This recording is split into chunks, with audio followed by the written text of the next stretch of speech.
my way to the new factory where this car is built. It's the headquarters of Formula One giants, Mclaren. There's nothing much to see here. Looks a bit like a science park. At least it does, until you turn the corner.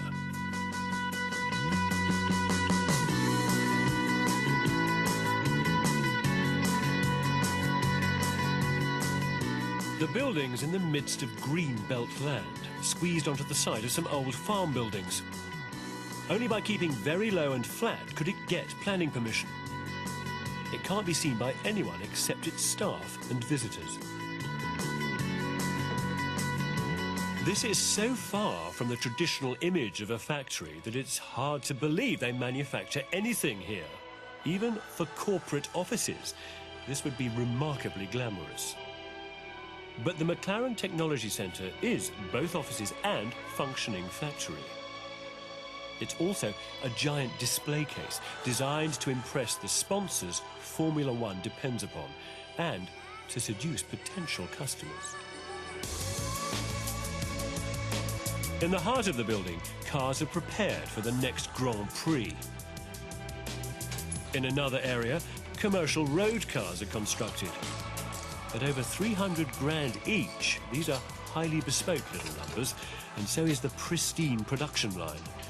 This is no place for grease monkeys.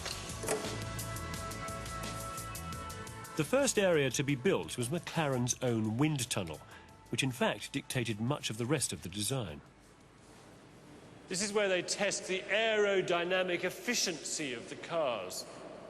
Now, when it's switched on, it is pushing air through at 185 miles an hour and creating a lot of turbulence. And the friction between all that moving air and the steel walls creates a colossal amount of heat. That heat is dissipated by water, which then pours down a cascade 160 meters long. So as well as being ornamental, the lake effectively cools down the whole plant. The two parts of this design really do complement each other, like yin and yang. Reed beds purify the water before it's pumped back into the plant, as well as providing a haven for wildlife. To keep winning on the track, McLaren doesn't just need good motors. It needs to retain key talent. This building is designed to make them happy, according to the man whose vision it was. I wanted it to be a building that the workforce didn't want to go home from. I wanted it to be so motivational to be in that they just felt completely stimulated by it, effectively just having a tremendous work ethic coming out of it. So how actively did you get involved with the design of this building? Actively involved is a bit of an understatement. I'm a sort of self-declared compulsive obsessive. My wife believes that I'm actually ill.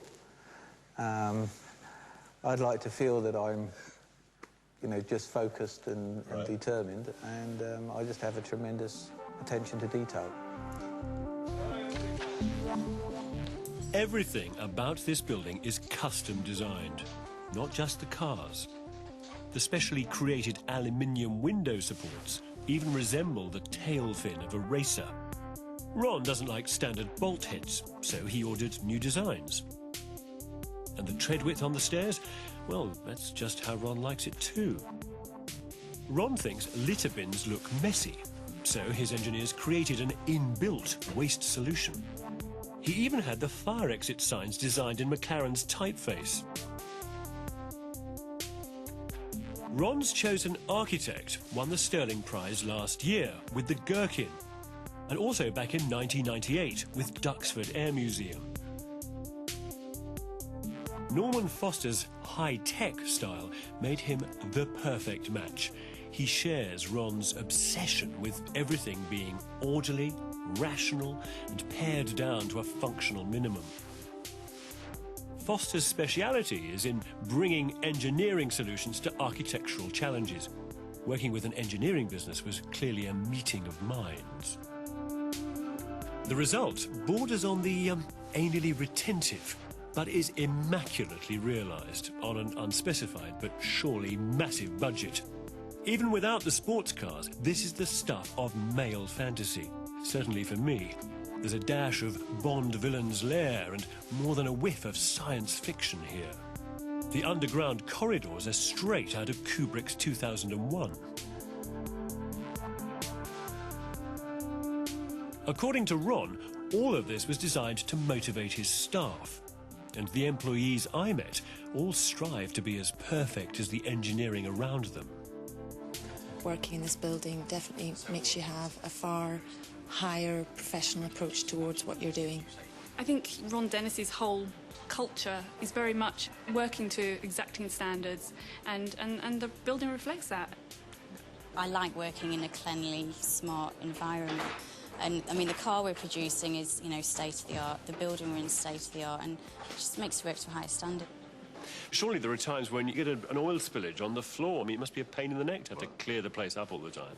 It encourages you not to make a mess. If you were on an old garage floor, you might leave it, but we don't. That's the difference, I suppose. The cars have the grandstand view, facing the picture windows. One man, though, is bound to disagree with my scepticism. Lord Norman Foster. It is uniformly grey, isn't it? I mean, it is everywhere in this building. There's very little in the sparkle there, isn't it? Very little in the way of colour. But it's...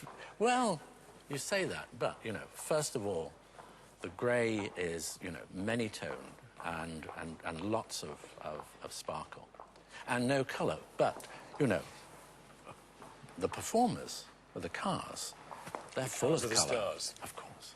And it's full of, you know, full of light, of colour, of green, of water, of sky. Will you ever tire of designing grey buildings? Never.